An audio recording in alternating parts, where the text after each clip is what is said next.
Il est 20 h dans la localité de Baré-Bakem, située dans le département du Mungo, région du littoral. Mesdames, Messieurs, bienvenue à cette grande édition de l'information sur Equinox Télévision.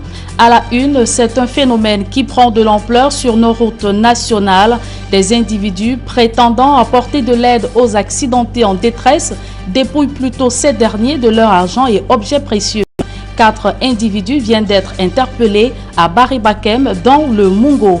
Grande saison de pluie à Douala, les populations des quartiers à haut risque sur le qui-vive. Ces habitants ont presque perdu le sommeil, redoutant la montée des eaux dans leur domicile. Vous suivrez les craintes des habitants de Bonamoussadi et Makepe Misoke dans ce journal.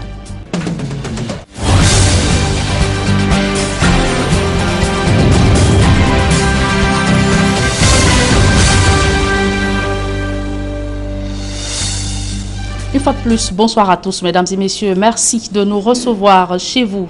Sécouristes dans les intentions, mais voleurs dans l'action. 4 individus qui avaient pris l'habitude de passer pour des sécouristes viennent d'être interpellés au lieu dit Baré-Bakem, c'est dans le département du Mungo. Il leur est reproché de dépouiller les accidentés de leurs objets précieux. On voit tout cela dans ce reportage de Cyril Djemba et Xavier Fouca. Sont 4 principaux suspects à avoir été interpellés dans cette affaire. Le premier, qui dit ne pas être impliqué dans cette histoire de vol, c'est Ndjankam Djankou Bruno. Je suis arrivé au lieu de l'accident dans les 1h07 ou 8 du matin. Lorsque j'arrive, je sors le chauffeur, la voiture est tombée, c'est moi qui les retire tous dans la voiture. Le blessé, j'ai sorti le premier motorbike, le deuxième. Le troisième était le chauffeur complètement blessé. Alors où j'ai tiré le chauffeur, ce chauffeur arrive avec le camion de sable. Il gare. Il revient vers nous, il commence à causer leur patois avec le chauffeur blessé. Après, j'ai dit la première des choses, c'est l'amener à l'hôpital. Il y a un jeune homme, petit garçon qui m'a rejoint. J'ai dit pardon, on ne peut pas laisser le chauffeur. Si tu connais la maison d'une moto ici, appelle, on amène le chauffeur, c'est à l'hôpital. C'est comme ça qu'il vient avec la moto. Ce chauffeur m'aide à mettre le chauffeur blessé sur la moto. On l'amène à l'hôpital. Informés de cet accident, les éléments de la compagnie Mungo Nord arrivent sur le site. Le scénario qui se livre à eux n'a rien d'un sauvetage. Portés sur les lieux, nous sommes arrivés, nous avons trouvé que le ciment était en train d'être vandalisé par des inconnus. Nous les avons interpellés et l'exploitation de ces inconnus qui ont été identifiés au niveau de l'état-major compagnie nous a mis sur la trace du chauffeur qui est arrivé sur les lieux juste avant nous et qui s'est servi. Il a déchargé une bonne quantité de ciment et il a pris la poudre d'escampette. Nous avons interpellé son motorbike qu'il a laissé sur les lieux avec ceux qui ont fait la manutention. C'est lui qui nous met sur la trace de son chauffeur que nous avons réussi à interpeller non loin de Boya, 2 jours après. Le deuxième chauffeur, principal suspect, raconte sa version des faits et finit par avouer son forfait. Quand je suis venu, j'ai demandé au père pardon, aidez-nous pour qu'on peut plus, comme la pourriture, on enlève le ciment, on couvre et on met l'eau sur mon plateau. Par exemple, on mettait chargé avec 640 sacs avec 32 tonnes de pâte à melon déchargé. Et le venger est 35 sacs. Cette opération, qui a bénéficié de la collaboration de la population, a permis l'interpellation de 2 autres suspects impliqués dans une autre histoire de vol. Aussi avec l'interpellation de ce petit gang de bandits qui ont braqué au niveau de Bafang, ils ont volé un poste de soudure. Ils sont venus ici pour revendre ça ici dans la ville de Consamba. Nous avons été informés par les agents de renseignement. Dieu merci, nous avons pu mettre la main sur eux. Le préfet du département du Mungo apprécie la collaboration de la population, sans qui ces interpellations n'auraient pas eu lieu. Nous remercions les populations de notre département qui, une fois de plus, collaborent, donnent nos renseignements à temps pour que nos hommes puissent être efficaces sur le terrain. Et nous lançons justement un message à l'endroit de tous les autres bandits pour leur dire que le Mungo ne sera pas une terre d'accueil pour eux. Alors que le butin a été remis à son propriétaire, les 6 présumés voleurs seront présentés devant le procureur dans les prochaines heures. Et à Marois, c'est un gang de présumés malfrats qui vient d'être mis hors d'état de nuire. Ces malfaiteurs spécialisés dans l'agression, les agressions à main armée avouent avoir assassiné des conducteurs de mototaxi dans la région de l'extrême nord Cameroun. On voit tout cela dans ce reportage d'Amadou Daïrou et Aïk Cyril. Dangwang Jagbe, alias Tas de Tir, considère l'assassinat comme un métier. Il l'exerce d'ailleurs depuis 2005. On a volé une moto et on a tué la personne et on nous a arrêtés. Je suis un assassin. Depuis 2005, j'exerce ce métier. 3 motos que j'ai pris. Ça fait 3 motos. Oui. Et tu as assassiné combien de personnes comme ces 3 motos? Présumé assassin, âgé de 20 ans, Dangwang Jagbe fait partie d'un gang de 4 malfrats qui vient d'être démantelé par le commissariat central de Marois, dans la région de l'extrême nord. Spécialisé dans l'assassinat des conducteurs de moto-taxi, Dangwang Jagbe, 20 ans, et ses complices, dont 2 sont sur ces images, Belbara Roland, alias Bele, 21 ans, et Jean-Pierre Kouli, 18 ans, prenaient le soin de déposséder le propriétaire de son engin avant de commettre leur forfait. À l'actif du gang, plusieurs motos arrachées, de nombreux conducteurs assassinés, notamment 2 jeunes des quartiers Missigileo et Zilingbapa, âgés respectivement de 20 et 30 ans. C'est la goutte d'eau qui fait déborder le vase. On travaille au chantier ensemble. Et on travaille au chantier ensemble. Des fois, on buvait le vin ensemble. Mais si 3 membres du gang passent aux aveux, le 4e, pour sa part, rejette les accusations portées contre sa personne. Belbara Roland, alias Bele, affirme qu'il travaillait dans un chantier pendant que les autres commettaient leurs crimes. Il n'est donc en rien concerné par ces agressions, dit-il. J'étais au chantier, j'ai travaillé. C'est comme ça que le policier venait, il me trouvait. Comme moi aussi j'avais peur. Comme les gens racontaient qu'on a agressé au cachet, moi j'avais peur, comme ça j'ai couru. Et le policier disait arrêtez-vous, arrêtez-vous. Comme ça je me suis arrêté. Le gang de 4 malfrats qui semait la terreur dans la ville est démantelé grâce à une opération conjointe de la police judiciaire, de l'ESI et du commissariat central de la ville de Marois sous la conduite du commissaire Boubakari Taïrou. Des citoyens centrafricains sans abri à Douala, leurs maisons d'habitation ont été complètement ravagées par un incendie au quartier New Bell, c'est dans le 2e arrondissement. Le feu serait parti de la manipulation d'une bouteille de gaz. Kedjara.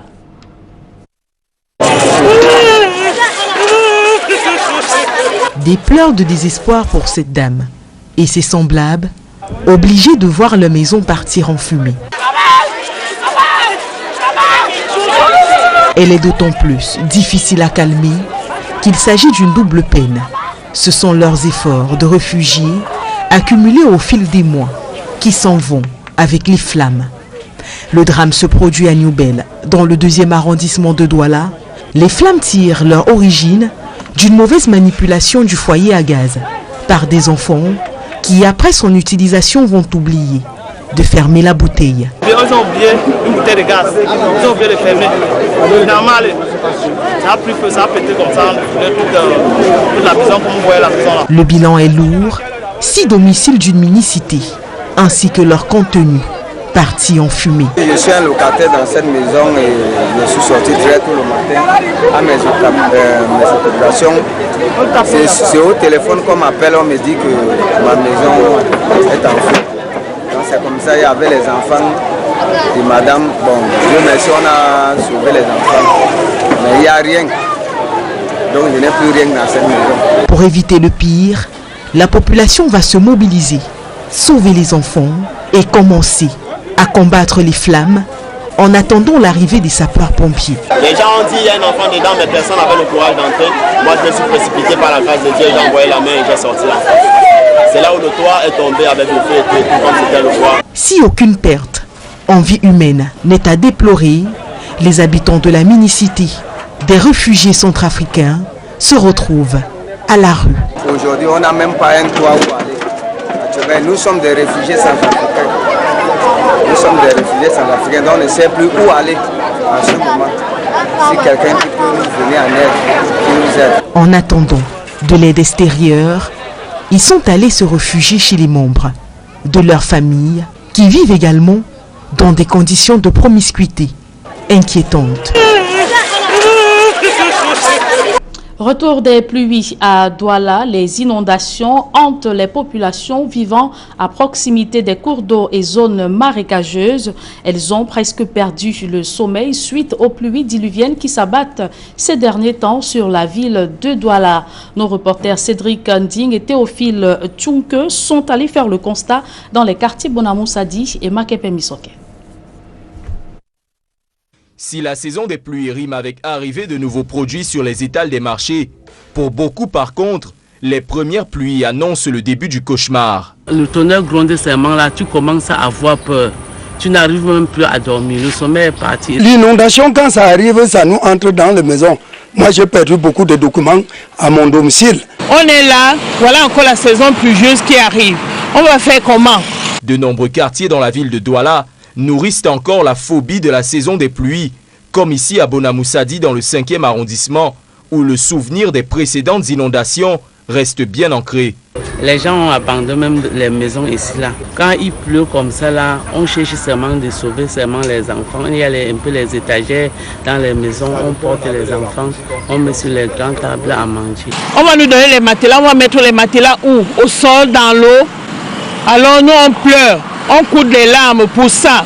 Pourtant, de gigantesques espaces creusés, censés abriter des drains devant servir à l'évacuation des eaux, ont été littéralement abandonnés par les pouvoirs publics depuis plusieurs années. Mais pour comprendre l'ampleur de la chose, il faut aller dans les entrailles du quartier, au lieu-dit Bonamoussongo. Une fois sur place, le constat est amer. Un espace vidé de ses habitants, censé accueillir un drain. Mais aujourd'hui, les seules choses qui l'accueillent sont des bouteilles plastiques et des chèvres qui s'efforcent à leur façon de combattre l'avancée de la broussaille. Pourtant, des promesses avaient été faites par les mairies d'arrondissement et celles de la ville à ces populations, leur faisant miroiter l'illusion de sortir les pieds de l'eau. La façon qu'on avait commencé l'année surpassée pour drainer, la terre est bloquée partout là où l'eau passait. On arrive en bas là, l'eau en train de rentrer. Vous restez chez vous, l'eau bloque là pour rentrer parce que le drain, on a oublié le drain. Au quartier Makepe Misoke, toujours dans le 5e arrondissement, c'est le même son de cloche. Avec la saison des pluies, le lieu-dit Pombokom menace d'être submergé par les crues de la rivière Ngongo et pour les populations, le combat de la super mairie est ailleurs. Le super maire Roger Ambassadi qui passe le temps à nous dire que méfions-nous du danger, méfions-nous de l'obstruction de trottoir. Je demande aussi à monsieur le maire, méfions-nous de l'environnement que nous vivons et les rigoles qui nous poussent à rester toujours dans la saleté et la boue. En attendant une action des pouvoirs publics, les populations, elles, vivent toujours dans la crainte qu'un beau matin, le sol ait laissé la place à l'eau. Le réseau routier de la commune de Bengbis, en piteux état, rallier le chef-lieu de cet arrondissement et les autres localités est un véritable calvaire pour les populations. La réhabilitation complète attendue pourrait soulager les souffrances des habitants de toute cette municipalité de Bengbis dans la région du Sud. Emmanuel Diop et Marcelin Gansov. Jusqu'à l'année dernière, c'était la croix et la bannière pour partir de Bengbis pour Sambelima ou de Bengbis pour Akololinga. Le mauvais état de la route était le premier ennemi des usagers, surtout en saison de pluie. Pour le moment, ça va quand même un peu, mais il y a une distance de 10 km qui nous dérange encore. Mais on voit que si vraiment on refait toute la route jusqu'à Bengbis, on aura beaucoup d'avantages. Là, vous partez où? Nous partons à Sambelima. Le tarif, c'est combien? Le tarif à présent, depuis que la route est mauvaise, c'est de 3 à 2500. Et que la route est bonne? On va réduire. Il faut que la route soit bien bonne. Sur le tronçon Bengbis-Sambelima, long de 97 km, des agences de voyage sont désormais présentes. C'est bien la preuve que cette route a été entretenue de façon à réduire les souffrances des usagers, mais aussi des populations riveraines, lesquelles commencent à ressentir les bienfaits de la route. Aujourd'hui, là, bon, je peux dire que là où nous sommes là, c'est un peu bien, parce qu'avant, ce n'était pas comme ça. S'il y a la réunion à Bengbis, comme j'ai la moto, je circule un peu bien, même s'il pleut. S'il y a les moyens, bon, on peut bitumer la route pour que ça soit un peu durable, quoi. Depuis qu'on a arrangé cette route, même s'il pleut, on transporte normalement, librement notre marchandise pour évacuer. Nous souhaitons qu'on puisse encore bien approfondir. Les habitants des villages Nkout, Metom et bien d'autres poussent également un ouf de soulagement. Même si les travaux de réhabilitation de leur route ne sont pas encore achevés, il y a déjà un léger mieux par rapport au spectacle désolant d'il y a quelques mois. Quitter d'ici, arriver à Bembis en cas de maladie, il fallait du temps. J'ai dit avec ma vieille moto, je prenais 5 heures de temps pour arriver à Bembis qui n'est qu'à 10 km. À l'époque, c'était beaucoup plus les accouchements et tout ça. Ça arrivait en route. Vous comprenez un peu ce qu'on a enduré avant. Si au moins on avait ne serait-ce qu'une route latéralisée, on pouvait quand même vivre mieux. Parce qu'on allait travailler comme ça là et notre nourriture n'allait plus se gâter. On allait avoir les moyens pour amener la nourriture en ville et la vendre. Sur cette préoccupation, le chef de la subdivision des routes de Bembis se veut rassurant. Suite à l'inquiétude de ces populations, nous avons traversé 2 dallos. Il est important pour l'entreprise de se mobiliser une seule fois pour mettre non seulement la latérite, le raccordement de ces dallos, mais pour mettre la latérite sur tout le tronçon, du reste du tronçon. Et en plus, ce qu'il faut aussi savoir, c'est quoi? C'est qu'on ne peut pas faire un ouvrage en béton armé et le mettre directement en service, c'est pas possible. Ce sont au total plus d'1,1 milliard de francs CFA, dont 850 millions pour la seule année 2020, qui ont été mobilisés pour réhabiliter plus de 110 km de route dans la commune de Bembis. Des fonds issus entre autres du fonds routier et du budget d'investissement public du ministère des Travaux publics. Nous avons approché le ministre des Travaux publics en lui présentant la situation pratiquement alarmante de notre arrondissement, de notre commune. Nous avons trouvé une oreille très attentive. On a posé des problèmes concrets. Et nous avons eu des réponses appropriées. Sur ces autres tronçons qui sont réhabilités, il y a certains qui n'ont jamais reçu un entretien depuis pratiquement l'indépendance du Cameroun. Il aura fallu pratiquement plus de 50 ans pour qu'on voit l'embellir là aujourd'hui. Mais comme qui dit merci en redemandant encore, les populations de Bembis en attendent davantage du ministère des Travaux publics. Plusieurs villages sont encore otages de l'enclavement, alors même qu'ils constituent de grands bassins de production agricole. Les motos nous prennent trop d'argent. Si nous partons d'ici, Bembis, la moto c'est 4 000 francs, sans compter le colis, puisqu'on est vraiment enclavé. Ici, on n'arrive pas à transporter nos vivres et on souffre trop. Nous espérons vraiment que les travaux commencent. Ces populations ne désespèrent pas d'entendre bientôt le bruit des engins annonçant le début des travaux de réhabilitation de leur route. L'adage est bien connu. Là où passe la route, le développement suit. À Bembis, plusieurs localités jouissent déjà des bienfaits de la route, bien qu'elle soit en terre. D'autres, par contre, attendent impatiemment leur tour. La salive dans la bouche. 300 milliards de francs CFA, c'est le coût des dégâts que pourrait subir l'agriculture camerounaise si rien n'est fait pour lutter contre les méfaits du changement climatique. C'est l'analyse que fait l'Observatoire national des changements climatiques de notre pays. Rodrigue Ngassi et Gizogo. Et ce reportage que nous n'aurons malheureusement pas dans cette édition du 20h, débat citoyen, jeunes et élus locaux en proie au chômage, victimes de l'insécurité et des inondations. Un groupe de jeunes de la commune de Douala 3e est allé échanger avec le maire sur leurs difficultés quotidiennes en vue de trouver des solutions. Cédric Ding, Cédric Chouna. Après la mairie de Douala 4e, c'est au tour de celle de Douala 3e de se prêter au jeu des échanges citoyens avec les jeunes de sa commune sur les questions relatives au bien-être des populations. Entre insécurité, chômage des jeunes et problème des inondations avec la saison des pluies qui a fait son arrivée, les jeunes de Douala 3e n'ont pas ménagé leur questionnaire et ont égrené une véritable litanie de doléances. Résidente du quartier Nilon, dans l'arrondissement de Douala 3e. Pour les difficultés dans notre quartier, je vais dire que c'est indénombrable, mais parmi les plus pressantes, nous pouvons énumérer l'insécurité déjà, l'insécurité, les inondations et la délinquance des jeunes. On a beaucoup de difficultés au point qu'on a manque de lumière. Nous avons aussi manque de sécurité, on nous agresse trop et la route aussi. Je suis ingénieur des travaux de génie civil et vraiment vu ma situation aujourd'hui et celle de mon quartier, c'est lamentable. Avec ce diplôme même de licence que j'ai, Même l'accès à l'emploi, c'est très délicat. N'en parlons pas de nos jeunes frères qui sont avec nous, qui n'ont même pas eu l'accès à cette éducation-là.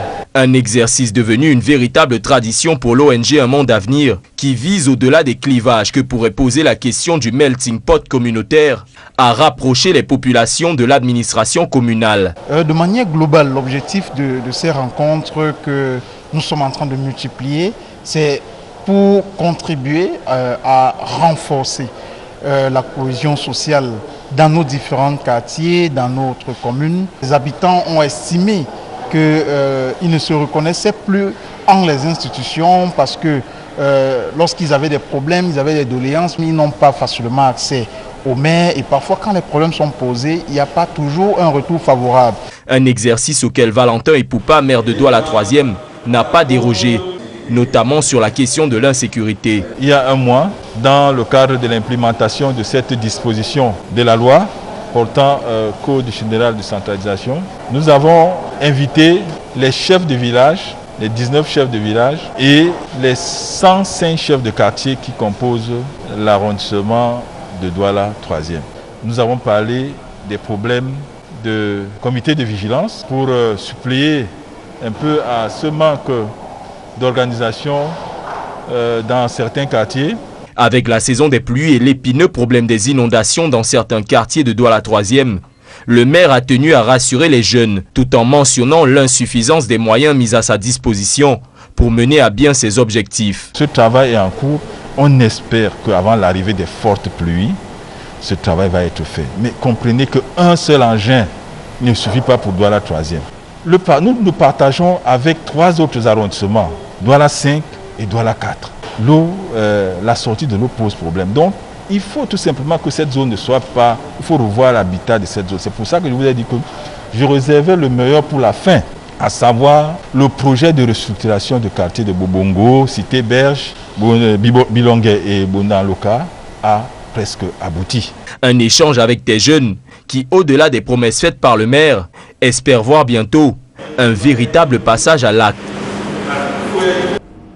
Hors de nos frontières, assassinat du président haïtien, une trentaine de personnes aux arrêts, parmi lesquelles des citoyens colombiens. Et toujours dans le registre de l'insécurité, le G5 Sahel en conclave pour amener la sérénité et la paix dans la région. Cependant, au Soudan, célébration des 10 ans d'indépendance sans festivité en raison du coronavirus. La mouture internationale est signée Gladys Sidi. C'est une fête sans joie au Soudan du Sud.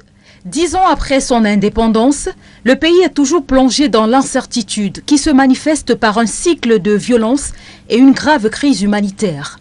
Le Soudan du Sud est devenu officiellement le 193e État au monde le 9 juillet 2011, après des décennies de conflits pour s'émanciper du nord du Soudan. Cependant, la liesse et l'espoir qui avaient submergé les rues de la capitale en 2011 ont disparu depuis longtemps. Un accord de paix a été officiellement signé en septembre 2018 entre le président Salva Kiir et son rival Riek Machar. Et les 2 hommes dirigent le pays dans une fragile cohabitation, le premier en tant que président et le second en tant que vice-président. Mais depuis, malgré ses importantes ressources pétrolières, le Soudan du Sud n'a pas avancé. La situation a même empiré. Le pays est en proie aux violences communautaires, à une profonde crise économique, marquée notamment par une inflation galopante, et connaît des niveaux d'insécurité alimentaire et de malnutrition les plus élevés depuis l'indépendance, selon l'Organisation des Nations Unies. Les 10 premières années de l'histoire de ce jeune pays ont été marquées par de nombreuses souffrances. 28 assaillants ont été arrêtés. Ils font partie du commando qui a tué le président Jovenel Moïse. Parmi eux, 26 Colombiens et 2 Américains. 8 d'entre eux sont toujours en fuite, selon le directeur général de la police haïtienne, qui a indiqué lors d'une conférence de presse que des armes, du matériel utilisé par les assaillants ont aussi été récupérés. Au moins 2 hauts responsables policiers directement chargés de la sécurité du chef de l'État sont eux aussi sur la sellette et ont été convoqués devant la justice. Le Premier ministre a demandé aux Haïtiens de rouvrir leur commerce et aux fonctionnaires de regagner leur poste. Le retrait de la force Barkhane au menu du sommet du G5 Sahel ce 9 juillet en France. Le président français Emmanuel Macron y prend part par visioconférence avec ses homologues de Mauritanie, du Tchad, du Mali, du Burkina Faso et du Niger. Seul Mohamed Bazoum se trouve à Paris. Le sommet intervient alors que le président Emmanuel Macron avait annoncé la fin prochaine de l'opération Barkhane avec une revue à la baisse des effectifs, la fermeture de bases militaires et une réarticulation de la lutte anti-djihadiste autour d'une alliance internationale associant des Européens. Toutefois, les rapports entre Paris et certaines capitales semblent s'être dégradés. Si la France a repris la coopération militaire avec le Mali, le nouveau coup d'État de la junte a crispé les autorités françaises. Emmanuel Macron ne cache plus non plus son exaspération quant au manque de réactivité de certains États. Dans ce contexte, Paris compte plus que jamais s'appuyer sur Niamey, comme en témoigne la venue de Mohamed Bazoum à l'Élysée pour participer aux côtés d'Emmanuel Macron à ce sommet du G5 Sahel. Et sur le chemin de Cannes, parlons ce soir des joueurs africains qui s'étaient expatriés en Europe de 1930 à 1960. Certains avaient même pris la nationalité de leur pays d'accueil, contrairement à d'autres. Et le Camerounais Eugène Ndjoléa fait partie de ces premiers footballeurs. Jean-Paul Chouniat. Ce programme vous est offert par Kadibir. Notre patrimoine, c'est vous.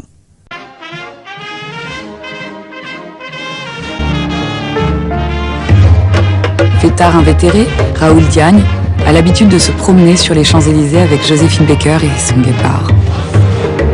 De la naissance des premières équipes en Afrique, l'essentiel des footballeurs du continent commence véritablement à migrer vers l'Europe à partir de 1930, avec l'arrivée des joueurs tels Raoul Diagne. L'histoire révèle même que lors d'un match de championnat en 1931, André Tassin, le gardien de but du Racing Club de Paris, se blesse. Et c'est Raoul Diagne qui le remplace, révélant ainsi au public français tout son immense talent de gardien de cage. Surnommé l'araignée noire par les médias, il endosse le maillot frappé du coq pour la première fois en 1931. En 1938, alors que l'Europe bascule dans la guerre, il se lance à la conquête de sa première Coupe du Monde. En quart de finale, les Bleus jouent contre l'Italie. Raoul Diagne n'a qu'un seul objectif, vaincre les Italiens. Il n'a pas oublié les saluts mussoliniens avant les matchs lors du précédent mondial. Joueur exceptionnel, premier noir en bleu, il connaît 18 sélections. Il est né d'une mère guyanaise et d'un père sénégalais, Blaise Diagne, qui fut le premier député africain élu en 1914. L'un des plus illustres joueurs de l'équipe de France de football, Raoul Diagne, s'éteint le 12 novembre 2002 à 92 ans. L'Algérien Benouna, premier maghrébin au FC Crète en 1930, cet excellent ailier et dribbleur de charme, gagne la Coupe de France de 1934 et signe au Stade Rennais. Ce fut le premier maghrébin à porter le maillot de l'équipe de France au cours d'un match perdu face à la Tchécoslovaquie en février 1936. Territoire sous protectorat français, le Maroc, l'Algérie et la Tunisie apparaissent en un véritable vivier pourvoyeur de footballeurs à la métropole, notamment Larbi Ben Barek, surnommé la perle noire pour sa couleur de peau. Il est repéré dans son pays natal au cours d'un match Maroc-France pour sa maîtrise technique hors pair, liée à une efficacité exemplaire. Larbi Ben Barek sera rejoint plus tard par les Algériens Riadi Rabi et Abdelkader Ben Bouali. De tous ces footballeurs, l'Égyptien Hussein Egazi, parti étudier à l'université de Cambridge, est le premier Africain à jouer en Europe dès 1911 pour Fulham, inscrivant même son premier but contre Stockport County. Ses qualités appréciées du grand public anglais, finesse de jeu, rapidité et force de frappe. À la fin de la Deuxième Guerre mondiale, l'Europe et la France vont accueillir une colonie de footballeurs africains, en l'occurrence la vague des footballeurs algériens, Mostafa Zitouni, Rachid Mekloufi, Ben Tifour et tous les autres qui rejoignent plus tard les rangs de l'équipe du Front de Libération Nationale à la veille des indépendances. Parmi tous ces Africains, deux Camerounais, notamment Zakari Noah, le père du futur champion de Roland Garros Yannick Noah et l'international Ndjoléa. Tous les deux font les beaux jours de l'AS Saint-Étienne. Ndjoléa va même inscrire 29 des 88 buts stéphanois, devenant le premier avant-centre de Saint-Étienne en campagne européenne. Champion de France en 1957, avec son autre compatriote africain, l'Algérien Rachid Mekloufi, Ndjoléa crée l'Union nationale des footballeurs professionnels de France. Rêvant de voir un pays africain remporter la Coupe du monde de football, Njoléa porte 2 projets professionnels au Sénégal et dans son pays, le Cameroun. Ce grand patriote y investit toutes ses économies, mais les autorités camerounaises et l'Africafoot font la sourde oreille. Njoléa meurt avec en main son ambitieux projet. Et même après les indépendances, les footballeurs africains vont continuer à s'expatrier dans les championnats européens avec des célébrités à l'instar du Mozambicain Eusebio qui fit les beaux jours du football portugais. Les joueurs adoptés d'Afrique allaient vite grossir les rangs des sélections nationales européennes. La France en tête, les Pays-Bas, entre autres.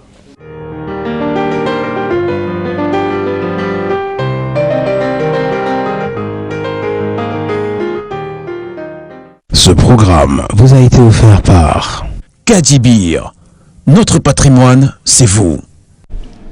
Et c'est avec cet élément de Jean-Paul Chouniat que nous mettons un terme à cette édition du 20h. Merci de l'avoir suivi. Retrouvez dans quelques secondes Duval Fangoire et ses invités pour la deuxième partie d'Equinox Soir Duval. La saison des pluies s'annonce à Douala et dans certaines localités, les populations perdent le sommeil. Vous l'avez dit, Duval Fangoire, les populations des quartiers Bonamoussadi et Mbakepe Misoke dans le 5e arrondissement de Douala ont pratiquement perdu le sommeil depuis la venue des pluies diluviennes qui s'abattent ces derniers temps sur la ville de Douala. Et vous avez suivi dans le reportage de Cédric Digne, elles appellent les pouvoirs publics, plus précisément le maire de la ville, Roger Mbassa-Diné, à porter pour qu'il apporte des solutions adéquates à cette situation. Mais est-ce que leur cri de détresse sera-t-il entendu par le maire de la ville? Là est toute la question. Ce sera l'essentiel du débrief. C'était la grande édition du Journal du Soir présentée par JBB, Julien Berthe-Bissaye. Bonne soirée, madame. Très bonne soirée à vous, Duval. Et à très bientôt. Madame, messieurs, dans quelques secondes, la deuxième partie d'Equinox ce soir, le débrief avec nos invités sur le plateau.